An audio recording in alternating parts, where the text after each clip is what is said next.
started, purity cleanse. Mob's son is admiring a beautiful woman on a beach when a dodgy business deal goes wrong. Mob daddy is shot through the heart. Mob's son is wounded but not killed. 5 years later, an adequate amount of time to deal with grief and get some therapy, right? I guess not. We see Massimo asserting his power, much changed by his father's death, or exactly the same, because who really knows?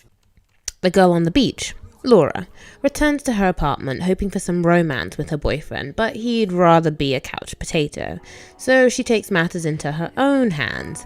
Meanwhile, Massimo is having the flight attendant take matters into her mouth. It's Laura's birthday, she's embarrassed and feels ignored by her boyfriend throughout the trip. In search for the bathroom, she runs into Dracula. I mean Massimo.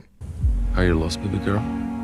Later, she goes for a stroll throughout the city because who doesn't wander the streets late at night by themselves? She's kidnapped and knocked out. This happens a lot. Do you want to know why you're here or not? Massimo explains why he kidnapped her. My heart stopped, I saw you. I was looking for you around the world. He plans to keep her prisoner for 365 days. Until she falls in love with him, because wooing her would have been too much effort. If next year on your birthday nothing changes, I'll set you free. When Laura tries to tell him where to go, like a normal person, Massimo threatens to harm her family and shows her photographs of Martin's infidelity and tells her a breakup letter was delivered to him on Laura's behalf, so that's taken care of. He reassures her, I won't do anything without your permission. Okay. When Laura tries to escape, she witnesses Massimo and his gang executing a rival gang member who was caught selling underage girls to a brothel. Because Massimo's all about respecting women and consent. Laura faints again. Massimo tries to take Laura shopping, which doesn't go so well. Think Julia Roberts in Pretty Woman, but it's a horror movie. Laura tries to get the attention of the police, but it's pretty clear Massimo has everyone in his pocket. At this point, Laura gives up all hopes of escaping. Are you lost, baby girl? Laura tries to provoke Massimo by wearing sexy clothes and flaunting around. She tries to tease him and it gets a little too risky when he ties her to a bed and makes her witness some,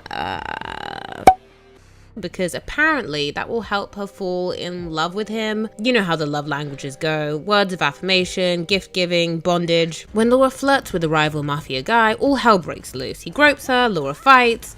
Massimo and his gang pull out their guns. Off-screen, Massimo shoots the guy in both hands, which incites a mafia war, because shooting someone's hands is a big no-no in the big book of mafia.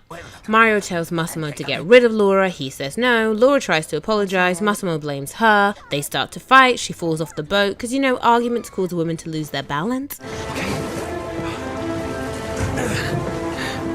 That's pretty much all it takes for Laura to decide she wants the D.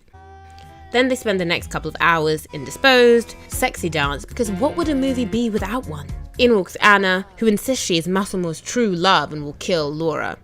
Massimo hits it and quits it. There's an apartment waiting for you in Warsaw. Laura reconnects with her friend, Olga, who makes no attempt to call the police or read her the definition of Stockholm Syndrome. She gets her drunk and a makeover. While clubbing, Laura runs into Martin. He tries to win her back, but Massimo is unexpectedly waiting at Laura's apartment and tells Martin to go. You look stunning, baby girl. You look stunning, baby. Angry about being abandoned, Laura slaps and pushes Massimo. She's breaking all the rules. Don't provoke me. Violence is apparently a turn-on. While doing the dirty, Laura opens up Massimo's shirt and sees the bruises all over his torso as a result of the mafia war. Nothing says I love you like I killed a bunch of mobsters. I don't need 365 days.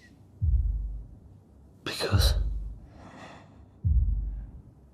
I love you. Who needs 365 days when you've got 2 weeks of violence?